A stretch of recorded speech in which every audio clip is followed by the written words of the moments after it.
Morning दोस्तों, कैसे हैं आप लोग। उम्मीद करते हैं अच्छे होंगे। जैसा कि हम पिछले वीडियो में आपको बोले थे कि हाइट एंड डिस्टेंस का एक और वीडियो हम लोग क्वेश्चन का बनाने वाले हैं, जिसमें बेस्ट क्वेश्चन का कलेक्शन रहेगा। तो अभी हम लोग इस वीडियो में उन्हीं सब सारे क्वेश्चन को हाइट एंड डिस्टेंस का हम लोग चर्चा करेंगे। बहुत अच्छा क्वेश्चन है।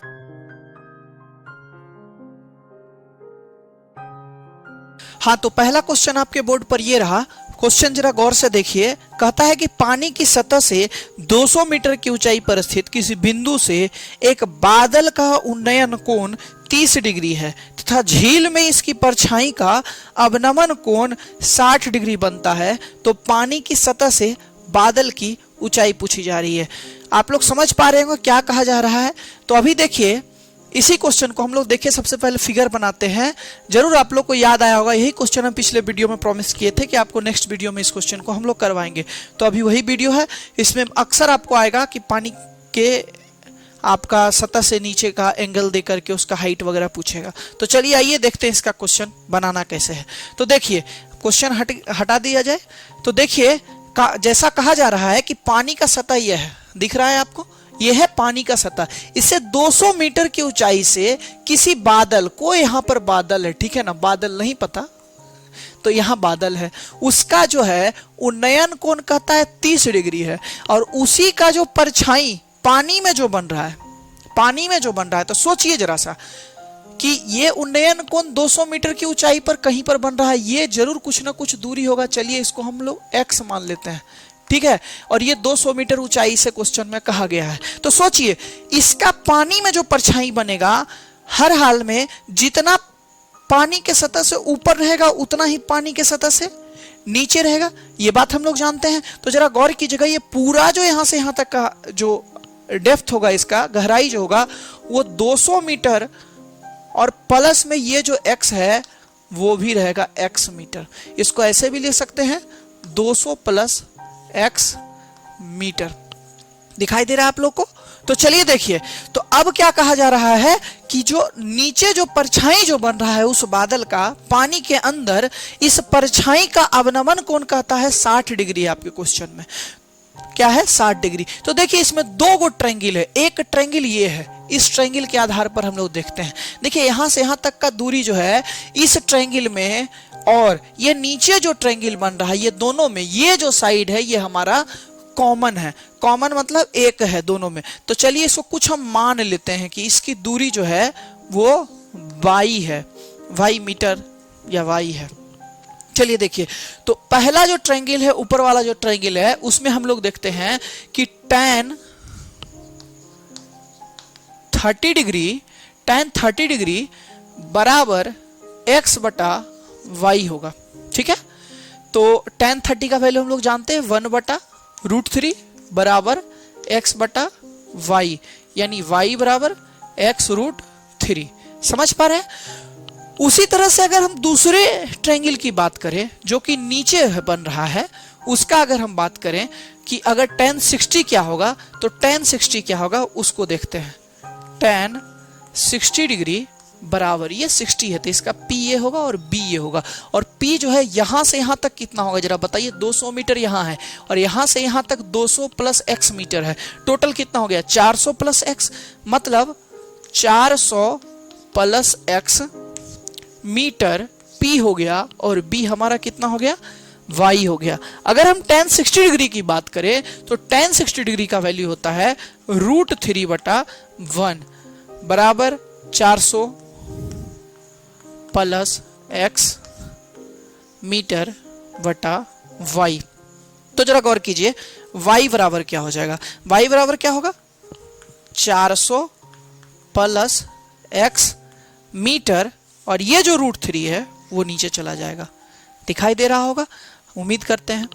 तो ये हो जाएगा, मतलब y बराबर। अब जरा गौर कीजिए, यहां से एक ट्रायंगल से निकाले y का वैल्यू इतना, इक्वेशन 1, और यहां से निकाले इतना, इक्वेशन 2। अब हम दोनों में देख सकते हैं कि y बराबर x√3 है, यहाँ पर y बराबर 400 प्लस x बटा √3 है, मतलब दोनों y का वैल्यू होता है। अगर इतना बराबर ये, y बराबर ये और y बराबर ये, तो हर हाल में ये दोनों भी आपस में बराबर होगा।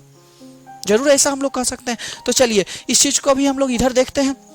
तो इस दोनों इक्वेशन को, इक्वेशन 1 और इक्वेशन 2 को हम लोग बराबर करेंगे, मतलब कि x √3 बराबर 400 प्लस x बटा √3। √3 को उधर चला जाएगा तो 3x बराबर 400 प्लस x और 2x बराबर 400 मीटर, तो x बराबर 200 मीटर। देखिए क्वेश्चन में आपका क्या पूछा जा रहा है कि तो पानी की सतह से बादल की ऊंचाई ज्ञात करने का है। आप बताइए, हम x किसको माने थे, हम इसको माने थे, और इसका वैल्यू हम लोग निकाल लिए हैं 200 मीटर। तो पानी की सतह से अगर इस बादल की ऊंचाई की अगर हम बात करें तो 200 पहले से ऊंचाई था और यहां से फिर 200 हो गया, मतलब 200 और 200 कितना हो जाएगा, 400 मीटर। इसका मतलब जो क्वेश्चन पूछा जा रहा है उसमें x प्लस 200 का वैल्यू पूछा जा रहा है, इसका मतलब ये हो जाएगा 400 मीटर, ये आपका आंसर हो जाएगा। देखिए कुछ नहीं है क्वेश्चन में, बस हम कॉन्सेप्चुअल बात बस बोले हैं, बस आपको कॉन्सेप्ट लगाना है। बस इसमें एक नया कॉन्सेप्ट यही है जो शायद आप लोग, कुछ लोग महसूस किए होंगे, कुछ लोग को ध्यान में नहीं रहा होगा। नया कॉन्सेप्ट यही है ना कि पानी के सतह से जितना हाइट ऊपर रहेगा किसी भी चीज का, उसकी परछाई पानी के अंदर उतनी गहरी बनेगी। एक नया बात यही है इसमें, ये आपको सिर्फ ध्यान में रखना है।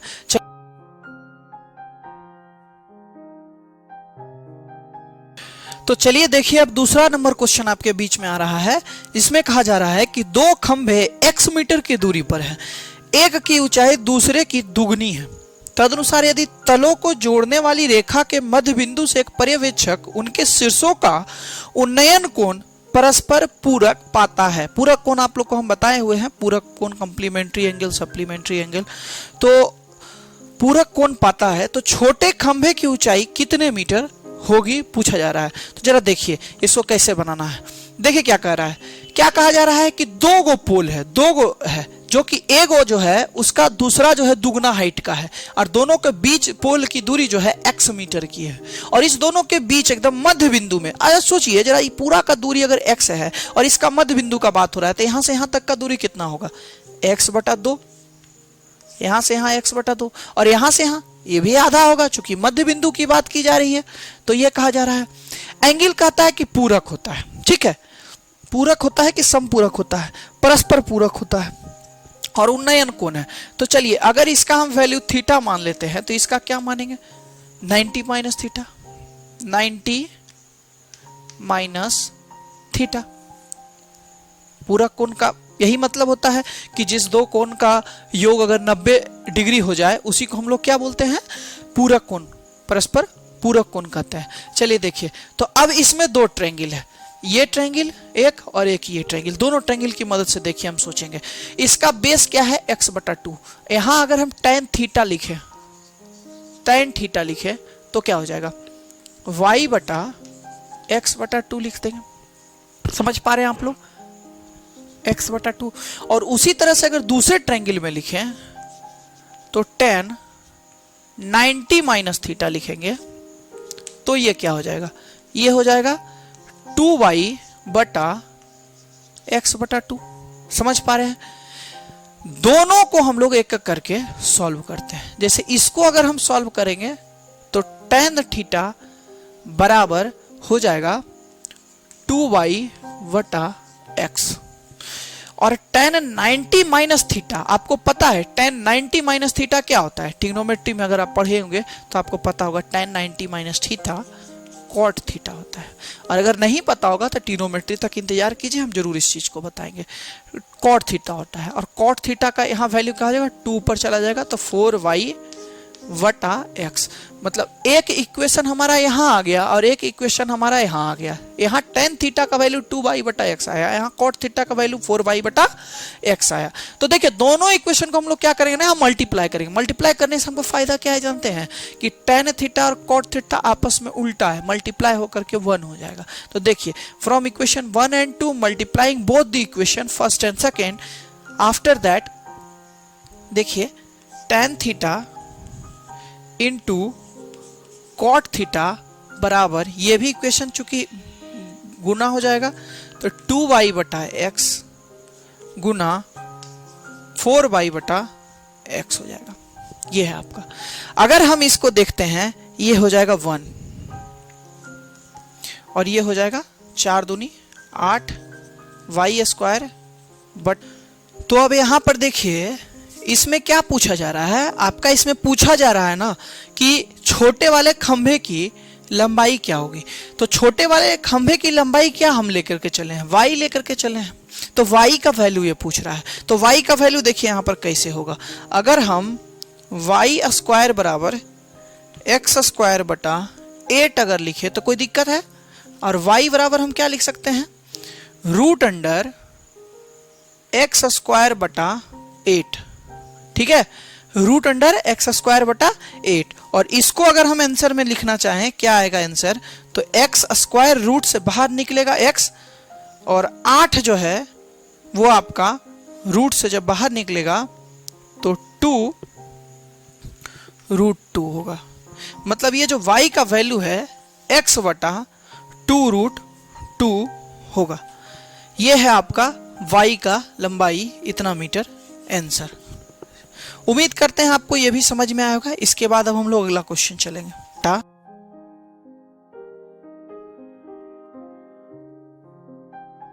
जिसमें कहा जा रहा है कि यदि एक टावर के ऊपर ऊपरी बिंदु से जमीन पर स्थित दो बिंदुओं जो आधार से x मीटर तथा y मीटर से टावर के उन्नयन कोण कोटिपूरक है, तो टावर की ऊंचाई क्या होगी।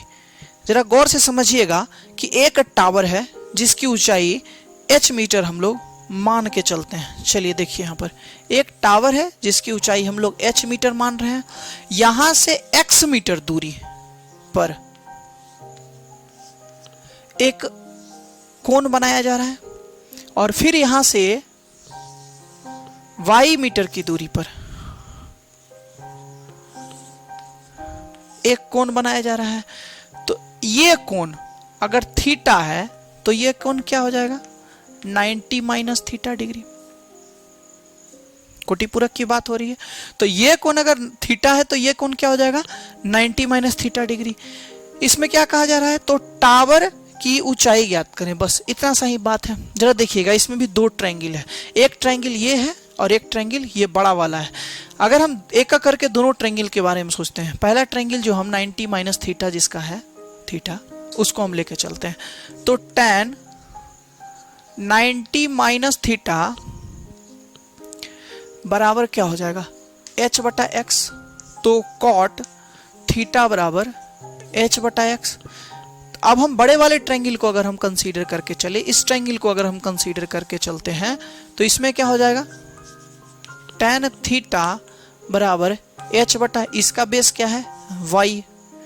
तो एक ट्रायंगल से पहला इक्वेशन ये और दूसरा ट्रायंगल से इक्वेशन ये। अब दोनों इक्वेशन के आधार से हम लोग अब सोचते हैं। तो इक्वेशन 1 और इक्वेशन 2 को अगर हम मल्टीप्लाई करते हैं, इक्वेशन 1 और इक्वेशन 2 को हम लोग क्या कर रहे हैं, मल्टीप्लाई कर रहे हैं। तो देखिए cot theta into tan theta, multiply इसलिए कर रहे हैं ना कि दोनों गुना होकर के एक हो जाएगा। तो cot theta into tan theta एक हो जाएगा और h बटा x गुना h बटा y। इसको क्या कहा जा सकता है, h स्क्वायर बटा x y। आपको निकालना क्या है, ये टावर की ऊंचाई निकालनी है, ये h की वैल्यू, h का वैल्यू निकालना है। तो इसी को अगर हम आगे सोचें तो h स्क्वायर बराबर x इंटू वाई, और h बराबर क्या हो जाएगा, रूट अंडर एक्स वाई। जानते हैं ये बहुत सारे बुक में इसको शॉर्ट ट्रिक बना दिया गया है, इसको शॉर्ट फार्मूला बना दिया जाता है। सीधा कहा जाता है कि भैया एक ट्रायंगल है या एक कोई ऊंचाई कुछ भी दिया जा रहा है, पहाड़ है, पेड़ है, टावर है, पोल है, उस x मीटर की दूरी पर और y मीटर की दूरी पर जो कोण बनता है आपस में कोटिपूरक है, तो उसकी ऊंचाई ज्ञात करें। तो डायरेक्ट होता क्या है, यहाँ पर h बराबर रूट अंडर एक्स वाई बोला जाता है, डायरेक्ट ये चीज किया जाता है। आप ये आता कैसे हुआ आप समझ रहे हैं, ये भी आंसर आप समझ पा रहे होंगे। चलिए तो ये क्वेश्चन आपके बीच में कंप्लीट हुआ।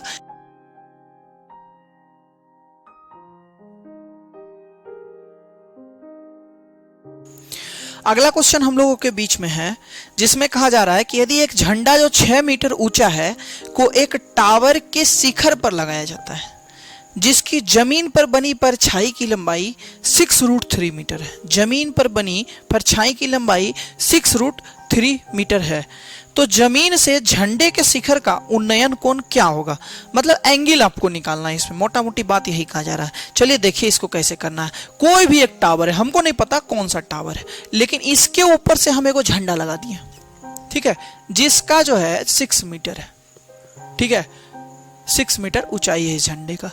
अब इसका परछाई बन रहा है, तो सबसे पहले परछाई इस टावर का भी तो बनेगा ना। अब इस टावर का कुछ ना कुछ तो परछाई बनेगा, पक्का। अब इसके बाद जो है ना इस झंडे की परछाई बनेगी। तो इस झंडे की जो परछाई की बात कहा जा रहा है क्वेश्चन में, इसको कह रहा है कि 6√3 मीटर का ये इसका परछाई है। और तब ये थीटा का वैल्यू पूछ रहा है। ये थीटा आपको पता है, सॉरी ये थीटा नहीं, इस थीटा की का वैल्यू पूछ रहा है। ये बोलिए या ये बोलिए, चूंकि दोनों पैरेलल ही हैं, कहीं कोई दिक्कत नहीं है। तो अब जरा गौर कीजिएगा। मान लेते हैं कि इसका ऊंचाई जो है वो x है, और मान लेते हैं इसका बेस जो है वो y है, ठीक है, x है और y है। तो एक पहले छोटे वाले ट्रायंगल को हम लोग लेके चलते हैं, इस ट्रायंगल को, तो क्या हो जाएगा, tan थीटा बराबर x बटा y।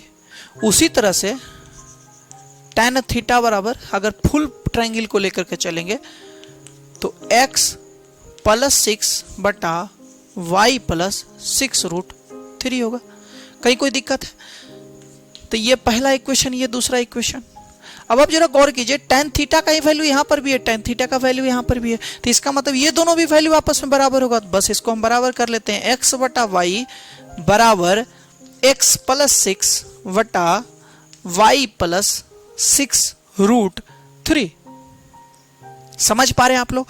बस इसको अब हम क्रॉस मल्टीप्लिकेशन करेंगे, थोड़ा सा हम यहाँ पर शॉर्ट करेंगे, आप लोग थोड़ा एक स्टेप बढ़ जाइएगा, ज़्यादा थोड़ा देख लीजिएगा अगर नहीं समझ में आया तो। बस इसका हम क्रॉस मल्टीप्लिकेशन कर रहे हैं, प्लस 6√3x बराबर xy प्लस 6y। तो अगर आप गौर कीजिए xy यहाँ से कट जाएगा, और x बटा y अगर हम यहाँ से इस पूरे इक्वेशन से अगर हम यहाँ लिखेंगे तो इधर x है और ये y है। फिर हम यहाँ पर एक स्टेप गायब करने की कोशिश कर रहे हैं, आप लोग थोड़ा समझिएगा। इधर क्या है, 6 है, और ये क्या है, 6√3 है। इसका मतलब हम कह सकते हैं कि 1/√3। और ये x और y क्या है, x और y क्या है, x और y तो p बटा b है, और p बटा b किसका वैल्यू होता है, tan थीटा का वैल्यू होता है। तो जब tan थीटा की बात आ रही है तो x y का वैल्यू क्या, x बटा y क्या हो जाएगा, tan थीटा। और tan थीटा के किसका वैल्यू 1/√3 होता है, तो tan 30 डिग्री का। मतलब क्या है कि थीटा का वैल्यू हमारा क्या हो जाएगा, थीटा का वैल्यू हमारा हो जाएगा 30 डिग्री। ये हो गया आपका आंसर। बहुत सारा लोग आपको ये भी बोलेंगे ना कि 6 मीटर इतना हम क्यों करेंगे, हम डायरेक्ट ऐसे कर लेते हैं कि 6 मीटर बटा 6√3 मीटर कर देते हैं, तो 1/√3 आ जाएगा। 1/√3 tan थीटा का वैल्यू कितना होता है, 30 होता है, तो 30 हो जाएगा। तो आप शॉर्टकटली सोच सकते हैं कि भैया ये वाला हो रहा है, आंसर मिल रहा है, लेकिन आंसर मिलाने से मतलब नहीं है। हाँ, बहुत सारा लोग का आदत है कि 10th में जब पढ़े थे ना तो आंसर मिला मिला के पढ़ते थे, तो उनको मतलब है कि सर किसी भी तरह से दाएं बाएं कर करके हमको आंसर ले आना है। अगर उस तरह से आपको पढ़ना है तो बात अलग है, लेकिन अगर कॉन्सेप्ट से समझिएगा तो यही सही तरीका है इसको बनाने का। चलिए ठीक है, इसके बाद हम लोग नेक्स्ट क्वेश्चन पर आते हैं।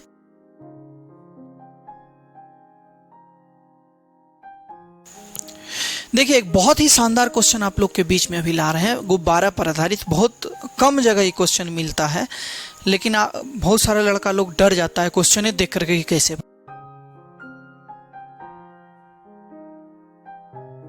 बनेगा।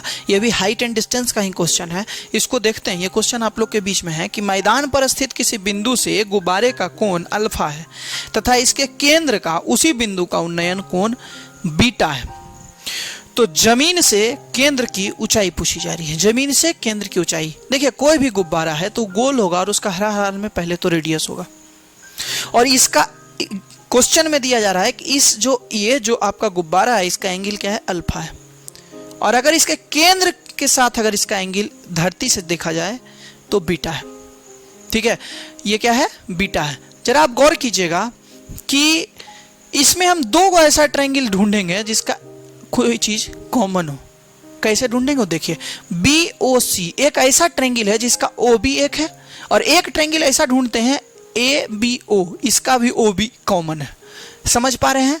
तो देखिए पहले एक का करके हम सोचते हैं कि BOC, हम इसमें साइन थीटा पकड़ते हैं, इसलिए ना क्योंकि हमको इसका H चाहिए और H चाहिए और P चाहिए, चूंकि P हमको यहां पता है।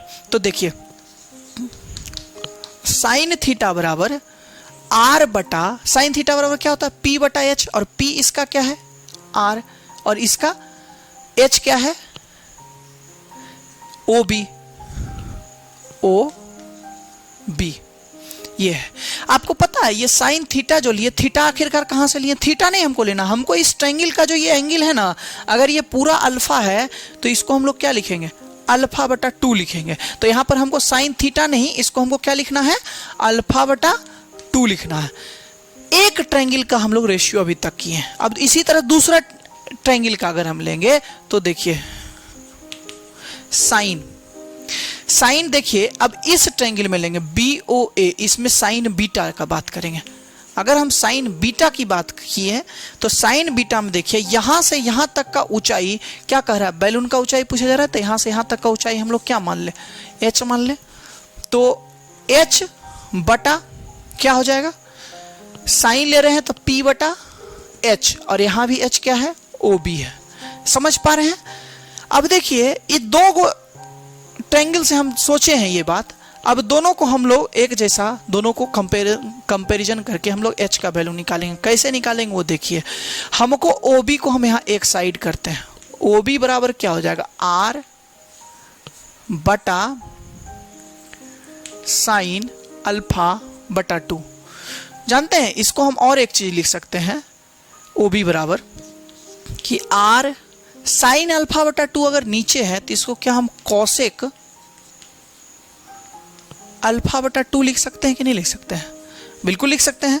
तो जरा गौर कीजिएगा, ये हो गया। और यही किसका हम वैल्यू निकाले? ये हम OB का वैल्यू निकाले, और यही OB का वैल्यू अगर हम यहाँ रख दें तो कोई दिक्कत है कि नहीं? को बिल्कुल नहीं होना चाहिए। देखिए तो इसको हम यहाँ पर रखते हैं। क्या करेंगे अब यहाँ पर रख के देखिए, H बटा R कॉसेक अल्फा बटा 2, और यहां पर क्या है? Sign beta. हमको निकालना क्या है? हाइट H, इस H को। तो इस H को इधर रहने देंगे, बाकी सबको हम एक साइड ले आएंगे। तो H को एक साइड रहने दिए, बाकी सबको ले आएंगे। तो R कॉसेक अल्फा बटा 2, और ये साइन बीटा भी इसमें गुना हो जाएगा, इनटू साइन बीटा।